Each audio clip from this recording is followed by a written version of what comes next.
Bonsoir à tous, merci de suivre ce 20h. Les titres, c'est pour tout de suite, plus que quelques heures avant le dépôt des candidatures auprès du Conseil constitutionnel. Un tour de nos équipes à l'institution ont permis de constater déjà la présence du PDS, du Réumi, du PUR et de la société civile. La société civile qui dit adopter le système de vérification des signatures pour le parrainage. À l'Assemblée nationale, fin du marathon budgétaire, l'heure est au bilan. Pour le parti au pouvoir, le travail a été bien accompli. Seul bémol, l'attitude de certains députés de l'opposition qui font dans la diversion. Du côté de l'opposition, justement, les leaders affirment être dans leur rôle. Journée internationale des droits de l'homme, occasion de faire le point avec la société civile. Des avancées notables pour le Comité sénégalais des droits de l'homme. Des efforts à faire dans le respect des droits humains pour Amnesty International section Sénégal. Et puis en sport, Coupe d'Afrique des Nations de handball. Les Lions du Sénégal créent la surprise et se qualifient en finale. Les Lions qui décrochent par la même occasion le ticket de qualification pour le prochain mondial prévu en 2019 au Japon. Voilà pour les titres de développement tout de suite.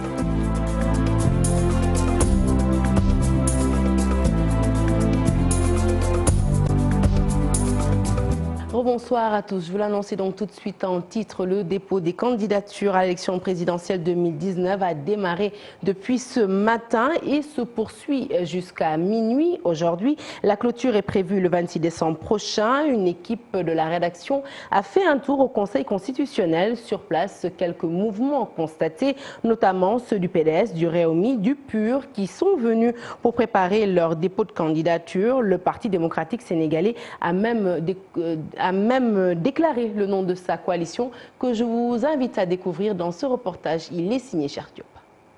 Devant le Conseil constitutionnel, il est exactement 11h45. À partir de 0h, les partis politiques sont invités à déposer leur dossier de candidature. Le Parti démocratique sénégalais présent ici pour déclarer le nom de la coalition qui doit accompagner Karim Meïssa Wade. Bon, à cette heure-ci, on peut déposer juste les coalitions, déclarer les coalitions. Comme jusqu'à la veille, on peut déclarer les coalitions et donner le nom des mandataires. C'est ce que nous sommes venus faire. Le PDS et le PUR seront au rendez-vous. Ils déclarent que leurs dossiers demandés par l'institution sont au complet. Nous pensons qu'aujourd'hui, la loi lui permet totalement de s'inscrire pour l'élection présidentielle et nous allons donner toutes les preuves. En tout cas, nous allons donner tous les éléments qui vont concourir à prouver qu'il peut s'inscrire à l'élection présidentielle et nous allons donner tous les papiers qui sont nécessaires, tous les documents qu'on nous a demandés, nous allons les fournir et nous pensons que là aussi que le droit pourra être dit. Nous avons tous les documents qu'il faut. Tous les documents qu'on a demandés, donc la liste, n'est-ce pas, en machin, et les clés USB. La course au dépôt suit son cours. Le parti Réumi n'est pas en reste. Le chargé des élections affirme être conscient d'appartenir au peloton de tête. L'ordre de dépôt est très important. Nous avons jugé nécessaire très tôt de venir au niveau du Conseil constitutionnel, fidèle à nos habitudes, d'essayer toujours d'être les premiers. Pour aujourd'hui, lorsqu'on va donner les jetons pour que le Réumi soit le premier parti à déposer. D'ici 0h, la file d'attente risque d'être longue pour les partis politiques et coalitions de partis. Tous les chemins mèneront au Conseil constitutionnel. Et puis la société civile était également au rendez-vous ce matin devant le Conseil constitutionnel. Elle adoube le système de vérification des signatures pour le parrainage. L'application mise en place par le Conseil constitutionnel est assez fiable, selon elle, des acteurs de la société civile qui se réjouissent d'être invités justement dans la vérification de ces signatures et nous y reviendrons certainement avant la fin de cette édition. Le ministre de l'Hydraulique et de l'Assainissement, Mansour Faye, lui, était à Médina Boubacar dans le département de Saint-Louis pour officialiser le compagnonnage entre l'APR et le mouvement national patriotique Galgui. Il s'est exprimé sur le dépôt de la caution de Karim Wade et les moultes questions que cela suscite depuis. Et selon Mansour Faye, eh bien, le délégué régional de la coalition Benno Bokk Yakaar, il appelle les citoyens à faire confiance à nos juridictions qui ont le dernier mot pour donner la liste définitive des candidats. Je propose de l'écouter au micro de Seynou Diop et Habib Seck. Les élections vont se dérouler à date échue et les élections se passeront dans les règles de l'art. il n'y aura aucune perturbation, en tout cas le 24 février, et même après le 24 février. Ça c'est clair. Nous sommes dans un état de droit, mais nous sommes dans un état fort qui sait prendre ses responsabilités. N'importe quel candidat déclaré ou autodéclaré peut aller déposer sa caution, aller déposer sa candidature. Mais la validation des candidatures passe par une procédure bien définie. Attendons de voir maintenant quand sera-t-il en réalité à l'issue donc de la liste qui sera publiée par le Conseil constitutionnel en charge de valider les candidatures. C'est aussi simple que ça. Attendons de voir quelle sera la liste qui sera publiée par le Conseil constitutionnel, qui en toute indépendance, en toute souveraineté, va statuer sur les cas. C'est aussi simple que ça. Ce n'est pas matière à polémiquer ou à discuter. Moi je pense qu'on ne va pas nous retarder. Nous, ce qui nous intéresse, pour le moment, c'est d'aller vers les populations, leur expliquer le programme à venir. À l'Assemblée nationale, le marathon budgétaire est bouclé. L'heure à présent est au bilan et selon Aymérou Gningue, président du groupe parlementaire de Benno Bokk Yakaar, eh bien, le travail a été bien accompli dans l'ensemble, même si ses collègues de l'opposition font dans la diversion. Selon lui, en présence de la presse, pour Nango Seck, député de l'opposition, eh bien, ses collègues ont accompli leur mission. Alassane Ba, Pape Sangone Mbaye pour les détails. La Constitution encadre le vote du budget dans un délai de 60 jours. Les députés invités donc à fournir un travail assidu et intense. Le marathon budgétaire est bouclé. La LFI 2019 arrêtée à plus de 4071 milliards. Chaque ministère est passé, où on a passé en revue, en tout cas, les documents de budget qui nous ont été présentés. D'abord au plan technique, pour d'abord les valider. Ensuite, passer en revue les budgets qui ont été préparés et à la fin, donc on est passé en plénière pour pouvoir voter l'ensemble de ces budgets. C'est la première fois qu'on a atteint la barre des 4 000 milliards dans un budget. Un budget qui préoccupe le député de la diaspora, Nango Seck, membre de l'opposition. Il dit aussi avoir la conscience tranquille vu le travail accompli. Nous avons profité durant ces 3 commissions techniques, finances et plénières de parler des problématiques de la diaspora. Et je crois que ça, c'est notre mission. Malheureusement, nous avons vu un budget gonflé. Alors, parlant de 4 000 milliards de nos francs dans un petit pays comme le Sénégal, on pouvait imaginer que les Sénégalais vivent bien. Contrairement à ce qui se passe sur le terrain. Des débats houleux, des contradictions, entre autres. L'opposition est dans son rôle, dira Aymérou Gningue. Mais pour Nango Seck, les députés de l'opposition ont fait ce qu'ils devaient faire. Ça a passé, mais ça n'a pas passé avec nous. Ils veulent utiliser à chaque fois leur majorité, une pression, une jaïdole, quoi. Ça, c'est ce qui amène les problèmes au niveau de l'Assemblée. Malheureusement, au Sénégal, nous avons constaté qu'il n'y a qu'un seul pouvoir. C'est dommage d'ailleurs que cette partie que vous soulignez, on ne le voit que dans les plénières. Les télévisions sont là, les gens ont une tendance à faire un peu du théâtre. Mais le véritable travail de fond a été déjà fait au niveau des commissions techniques et au niveau des commissions de l'économie générale, où malheureusement, on n'a pas souvent vu l'opposition être présente. L'on retiendra également que le programme triennal d'investissement prioritaire est aussi voté. Il s'étend jusqu'en 2021. Ce programme va permettre à chaque région d'avoir un œil sur les fonds qui lui sont destinés. Et nous retrouvons Aymérou Gningue qui justement a tenu à répondre à son collègue Toussaint Manga. Celui-ci évoquait donc la gestion du président de l'Assemblée nationale. Et bien pour le président du groupe parlementaire Benno Bokk Yakaar, Toussaint Manga justement ignore tout de la gestion du budget de l'Assemblée nationale qui selon lui ne dépend pas de Moustapha Niasse. Je vous propose de l'écouter toujours au micro d'Alassane Ba et Pape Sangone Mbaye. Mais c'est parce qu'il méconnaît. Vous savez que le budget de l'Assemblée nationale est préparé par des techniciens. Le député ne s'occupe pas de la gestion administrative et de la gestion même matérielle de l'Assemblée nationale. Cela est dévolu parce que nous avons des services administratifs et des services techniques qui sont coordonnés par le secrétariat général. L'Assemblée nationale, le président de l'Assemblée nationale n'est nullement impliqué dans ces actes de gestion. C'est plus la questure, les deux questeurs qui travaillent en tout cas sur d'abord l'équipement quand il s'agit d'équiper, mais sur aussi les réparations qui sont essentielles au niveau de l'Assemblée nationale. C'est vraiment méconnaître les règles de fonctionnement que de pointer du doigt le président de l'Assemblée nationale. Et je dois dire aussi que la gouvernance de l'Assemblée nationale relève du bureau de l'Assemblée nationale, où eux-mêmes ils sont membres. Et nous restons au sein de l'hémicycle pour parler cette fois-ci de Mamadou Mohamed Ndiaye, président du mouvement Rahma, ainsi que d'autres leaders basés dans la région de Kaolack et qui ont remis un peu plus de 200 000 signatures au président de l'Assemblée, le président de l'Assemblée nationale, Moustapha Niasse, qui s'est dit très satisfait de cette collecte et qui parle d'un objectif dépassé de loin pour la région. Il a tenu, Moustapha Niasse, à féliciter Mamadou Ndiaye Rahma qui a récolté plus de 32 000 parrains. Je vous propose d'écouter respectivement Mamadou Ndiaye Rahma et le président de l'Assemblée nationale, Moustapha Niasse, au micro de Alassane Ba.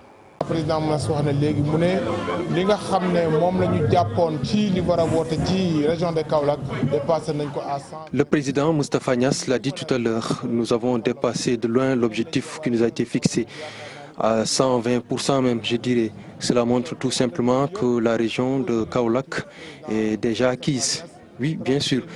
Nous avons déposé au bureau du président Moustapha Niasse, nous de Rahma, 32 860 signatures collectées. Lamine vient de le dire tout à l'heure, que nous avons collecté plus de parrains que les autres. Mais c'est bien, mais le plus important pour moi, c'est de consolider ce qui a été fait jusque-là et continuer le travail. Après le parrainage, un autre travail nous attend également.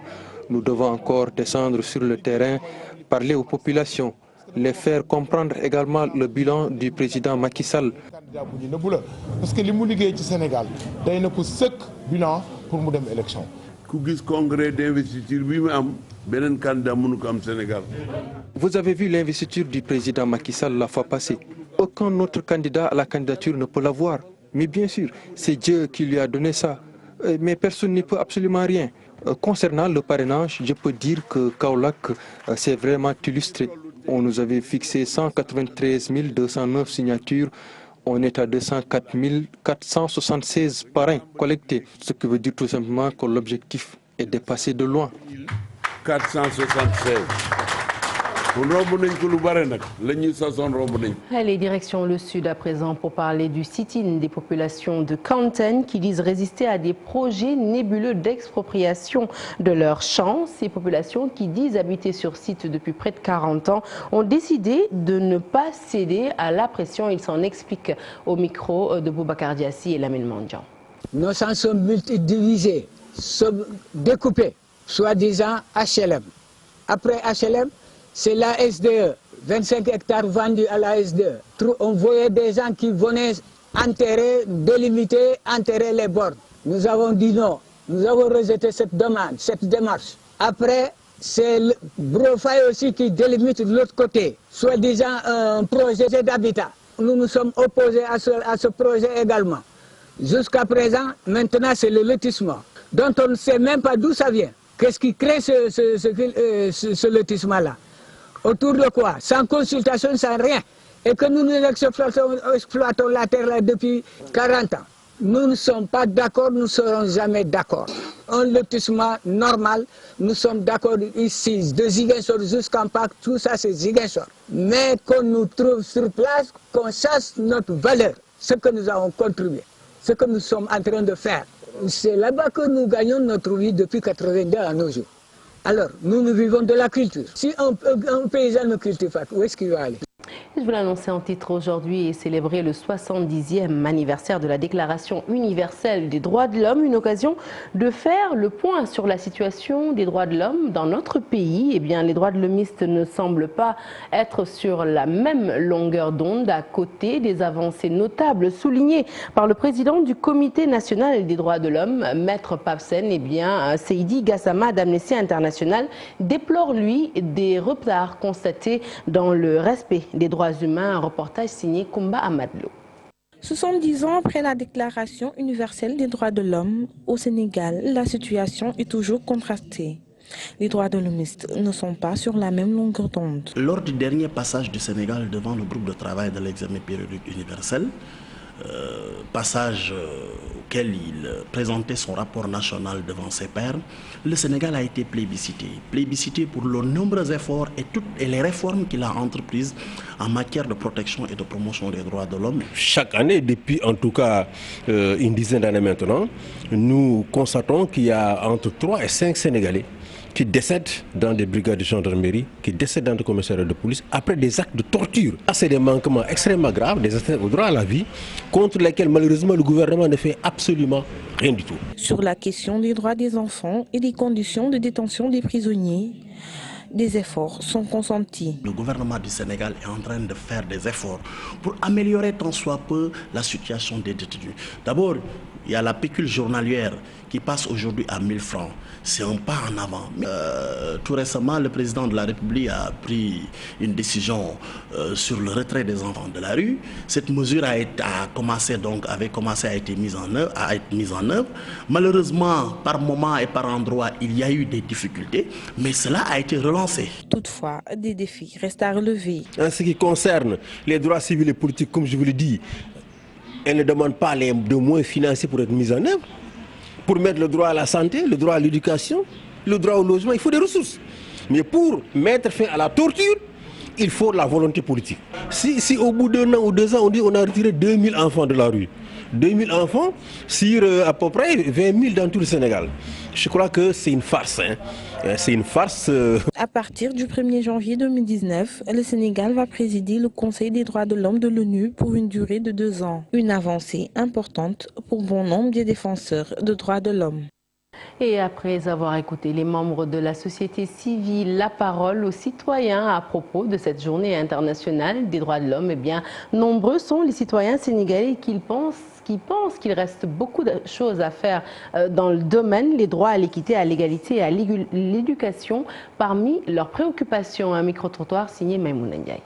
On doit accorder tous les droits à tous les hommes, quelle que soit leur situation sociale. Parce que je me dis, aux yeux de Dieu, nous sommes tous égaux. Aux yeux de Dieu, il n'y a pas de différence, que je sois riche ou pauvre, nous sommes égaux aux yeux de Dieu. Mais quelquefois, ce qui me choque, on se rend compte que dans la réalité de nos sociétés, parfois, on a tendance à mettre de côté peut-être les gens pauvres ou bien les enfants handicapés. Souvent, c'est des gens mis de côté, quoi. On ne prend pas compte de ces gens-là, alors que je me dis, c'est des créatures du bon Dieu et nous tous, nous avons été créés au même pied d'égalité.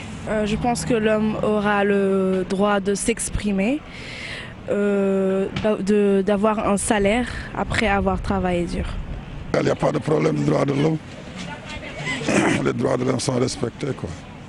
Donc, il y a un déséquilibre entre les gens qui habitent dans les zones rurales et ceux qui habitent en ville. En ce qui concerne le traitement, par exemple l'approvisionnement du matériel, les conditions de travail, c'est sur ça qu'il faut donc voir, il faut s'appesantir sur ces droits individuels-là. Généralement, nous avons l'impression que quand on parle des droits humains, nous pensons plus à ce qui appartient à la masse et non pas se focaliser sur les droits individuels. Les droits là ne sont pas respectés parce que tu vois des parents qui abandonnent les enfants comme si ils n'étaient pas leur mère. Je crois que les enfants doivent être éduqués, ils doivent être dans une bonne famille et être encadrés. Maïmouna Ndiaye, merci. Les grèves répétitives dans de Gueusseum et les multiples plans d'action inquiètent l'ancien ministre de la Santé. Assane Diop appelle les différentes parties prenantes à se retrouver autour de la table de négociation. Je vous propose de l'écouter et s'exprimer en marge d'une rencontre politique à Koungheul. Il est au micro de notre correspondant Ibrahima Diamé. C'est une situation qui me préoccupe, il faut le dire, parce que simplement, pour qui connaît le système sanitaire et qui connaît l'impact sur les populations, doit savoir que même un jour de grève, c'est beaucoup. À plus forte raison, une série de grèves avec des plans qui s'amplifient, on ne peut que se préoccuper de cette situation, bien sûr. C'est la raison pour laquelle je suis convaincu qu'il faut trouver le plus rapidement possible une solution à cela, parce que c'est la population qui paye finalement. Je crois que la logique voudrait que les deux parties se retrouvent autour d'une table, parce que de toutes les façons, toutes les grèves finissent autour d'une table. Savoir qu'il y a une ligne rouge que personne ne doit franchir. Et comme je le dis assez souvent, en matière de dialogue social et de négociation, la ligne rouge, c'est qu'il ne faut jamais refuser ce qui est possible, mais également ne jamais demander l'impossible. Lutte contre l'immigration clandestine, l'Union européenne s'engage. Archipelago, c'est le nom d'un nouveau programme qui concerne 12 pays de l'Afrique centrale et de l'Ouest. Une somme de 15 millions d'euros, soit plus de 9 milliards de francs CFA, vient d'être déboursée justement par l'Union européenne pour ce programme. Je vous propose d'écouter Cécile Pelzer, elle est chef de coopération de la délégation de l'Union européenne et elle est au micro de Cher Diop. Le montant de ce programme est de 15 millions d'euros pour la région.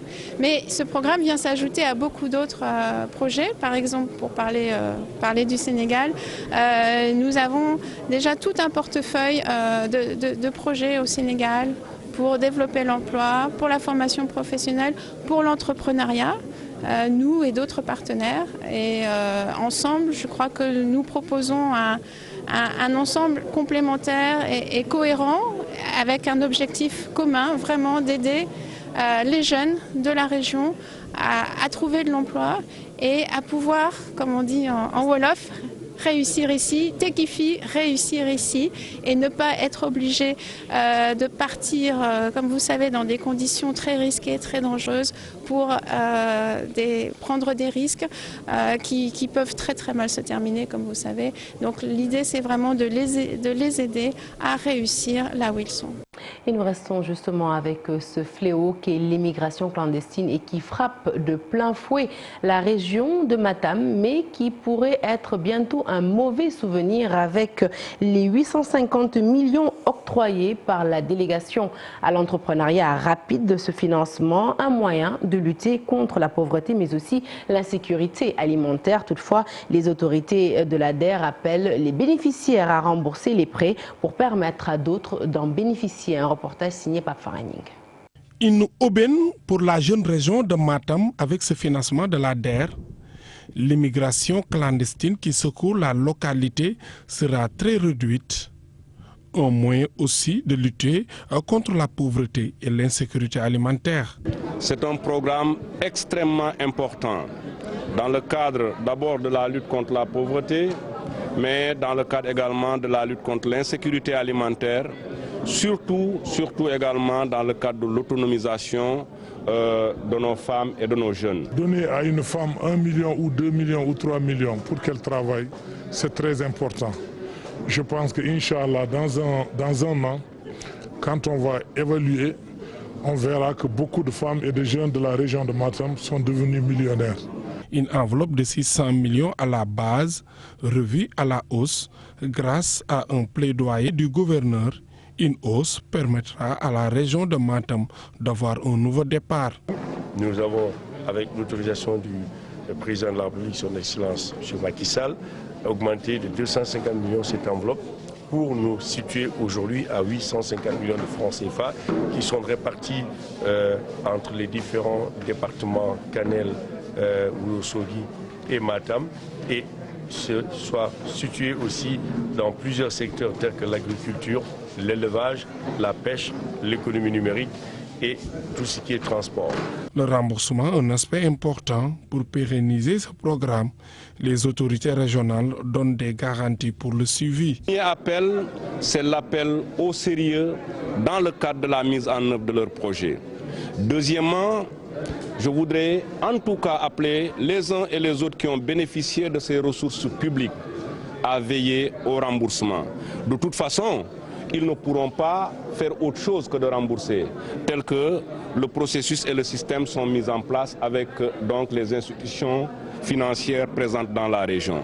Le délégué général de l'ADER et son équipe ont aussi effectué des visites économiques à Tchambé pour constater les potentialités de la région de Matam, surtout dans le domaine agricole. Célébration par la communauté mouride qui réside à Bargny du passage de Khadim Rassoul. Les fidèles réclament une maison de Kër Serigne Touba dans cette localité, une requête légitime selon le maire de Bargny qui promet de s'y investir afin que cette communauté plutôt mouride puisse en bénéficier. Un reportage du Seynou Thiam. À l'instar des autres localités, la communauté mouride de Bargny veut une maison de Kër Serigne Touba dans leur localité. Les responsables de cette communauté l'ont fait savoir lors de la célébration du passage du fondateur du mouridisme à Bargny. Partout dans le monde, nous avons Kër Serigne Touba, de New York, partout où on va, nous y trouvons des Kër Serigne Touba, à l'exception de Bargny. Donc, ça vraiment, nous lançons appel aux autorités pour qu'ils nous aident par rapport à notre... Vraiment, c'est notre cas ici. Nous lançons appel aux autorités pour qu'ils nous aident. Parce que toutes les démarches nécessaires ont été faites. Mais jusqu'à présent, nous n'avons pas vraiment notre Kër Serigne Touba. Donc, nous lançons appel aux autorités. Venir participer à cette cérémonie, le maire s'engage à accompagner cette communauté pour la construction de cette maison mouride à Bargny. taxawaayu communauté mouride gis nañ ko fii ci Bargny muy ñoo xam ne dañoo am pas-pas dañoo dëggu am loo xam ne ni xam naa ne ñor na leen muy Kër Serigne Touba ñu def ko fii ci Bargny. imam bi mu fi mujjee sëñ bi bu mu fi mujjee sëñ Babacar Mbacke fële na leen ca place publique ba waxoon nañ ci ma waxoon que ni lépp lu ma mën dinaa ko def ci conseil municipal bi nga xam ne ñoom ñooy décider pour ñu mën a def fii muy Kër Serigne Touba. Ces fidèles mourides s'impatientent de l'attribution de terrain afin de commencer les travaux dans les meilleurs délais.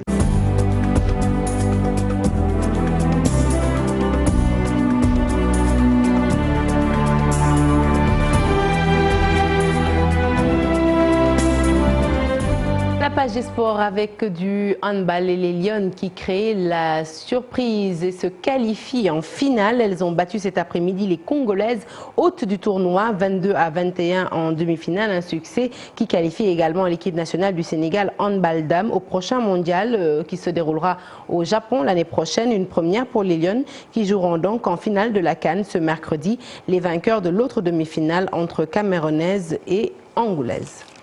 Nous restons avec la CAN handball dame justement pour dire que le Sénégal va rencontrer en finale donc l'Angola qui a battu en demi-finale le Cameroun 25-16. Une finale donc prévue ce mercredi à partir de 15h et nous croisons les doigts pour nos braves Lionnes. Triathlon pour la première Coupe d'Afrique de la discipline qu'il a accueillie ce dimanche. Eh bien, le Sénégal s'est contenté de briller dans la compétition groupe d'âge remportée par Biran Samb chez les hommes et Aram Gueye chez les dames. Dans celle de l'élite, Caroline Hay, Irlande et Stéphane Zacharus du Luxembourg se sont imposés aux grandes dames de Seynabou Ndiaye Gueye, vice-présidente de la Fédération sénégalaise de triathlon, qui réclame un appui logistique pour les triathlètes sénégalais. Nous l'écoutons. Ces propos sont recueillis par Sadibou Diarra. Des groupes d'âge, le Sénégalais a terminé premier de sa course. Donc, Mamadou Ndoye Diop de l'US Yoff, donc de notre premier athlète sénégalais, était dans les élites. Et il faut comprendre que les élites, c'est un niveau très très élevé. Les élites qui viennent ici, c'est pour rassembler des points pour pouvoir participer aux compétitions de très très haut niveau. Donc on le félicite pour ça. Et on voudrait que le ministère du Sport nous accompagne mieux dans la recherche de matériel. Le problème qu'on rencontre le plus, c'est les vélos. On a un déficit de vélos de haut niveau parce qu'on a des vélos qui ne sont pas faits pour le triathlon. Donc ça, on aimerait bien que le ministre des Sports nous aide à pouvoir avoir des vélos de haut niveau parce que nous avons pu recevoir beaucoup d'athlètes élites, c'est-à-dire des athlètes qui viennent d'un peu partout dans le monde. Par exemple, des Irlandais, des Luxembourgeois, des Japonais qui sont venus et qui ont vraiment apprécié le circuit, l'accueil des gens, la disposition du staff. Donc vraiment, on en tire un bilan très satisfaisant et j'espère que les Sénégalais vont s'intéresser de plus en plus au triathlon qui est un sport très très complet parce que ça regroupe 3 disciplines. Et après le handball, le triathlon, nous nous intéressons aux courses hippiques. Le groupement des propriétaires et éleveurs de chevaux de course du Sénégal établit la liste des problèmes qui gangrènent leur milieu. Abdou Khadre Mbaye, un des membres du groupement, interpelle le ministère des Sports pour la tenue d'assises et plus de rigueur dans l'encadrement de cette discipline. Je vous propose de l'écouter toujours au micro de Cheikh Sadibou Dia. Le premier problème, c'est par rapport au CNG. Le CNG en tant que tel, en tant qu'entité. Elle est pléthorique, il y a plus de 40 membres qui ne servent à rien. Les courses sont mal organisées, on court un dimanche sur 2. Le Grand Prix chef de l'État, on nous fait courir à Fatick, qui n'est pas un hippodrome, et en même temps, pendant l'hivernage, qu'on fait courir les chevaux. Qu'on a eu un problème à l'arrivée des chevaux cette année-ci. On n'a pas pu départager ces chevaux et pourtant on a un photo-finish qui est là pour ça. Et il a plu parce qu'on était dans un terrain aéré et il n'y avait pas de protection. Si on n'avait pas couru cette course-là pendant la saison des pluies, on a le meilleur hippodrome se trouve à Thiès, on ne devait pas avoir ce problème-là. Et les prix des chevaux aussi, c'est dérisoire. On fait courir le groupe 1,5 million et c'est chaque 2 dimanches. Donc 750 000 par dimanche. Sans compter qu'il y a eu un contrôle qui s'est passé antidopage du Grand Prix du chef de l'État, que le ministère de l'Élevage a fait, que c'est bien, c'est pas bien, et qu'il devait avoir des sanctions. Le CNG a dit qu'il ne va pas vu ces produits dans l'arrêté et donc ils n'ont pas sanctionné. Donc d'où on a interpellé le ministre pour que lui qui a mis le CNG en place puisse prendre une décision par rapport à ça et appeler les deux parties pour voir les voies et moyens d'apaiser. Il faut apaiser. C'est son devoir d'apaiser les courses hippiques. Fin de la page des sports et bon courage, bonne chance surtout à nos braves Lions qui se sont donc qualifiés en finale et qui se sont également qualifiés pour la prochaine Coupe du Monde de la discipline au Japon en 2019. Fin de ce journal que je suis ravie de vous avoir présenté. Prochain rendez-vous de l'information de tout en images à 0h. L'info qui se poursuit sur votre site www.igfm.sn. Excellente suite de programmes sur la TFM. Excellente soirée. À demain.